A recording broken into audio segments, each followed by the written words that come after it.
aš noriu pasidžiaugti kartu su visais žmonėmis, kad Marijampolė metai iš metų auga, gražėja ir čia darosi gyventi gražiau ir smagiau. Tai aš noriu paraginti visus, kad kurtum, dirbtum būtent tam labui, kad būtų Marijampolė vis metai iš metų gražėtų ir kad čia būtų gera gyventi ne tik mums, bet ir mūsų ateinančiom kartom. Tai su švente, mėlyjeji, visus tada.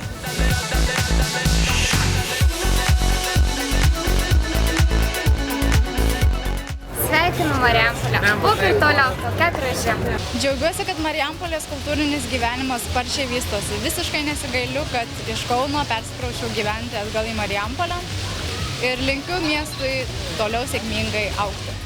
Mėly marijampoliečiai, būkite drąsūs, nuoširdūs, draugiški bei linksmi. Tegul tai būna vieta, kurioje visada smagu sugrįžti.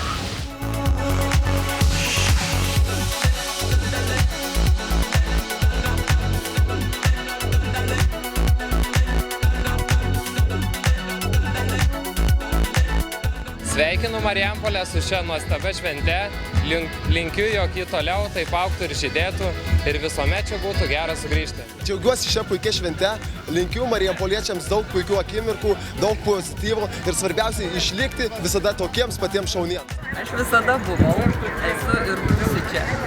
Atvažiuok ir tu, gal ir tau čia patiks. Iš Marijampolės visam pasauliui, su miesto dienomis brangieji, atvykite čia.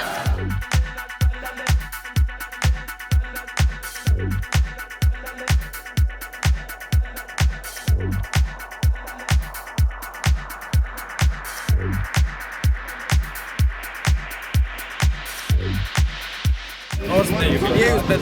Sveikinam!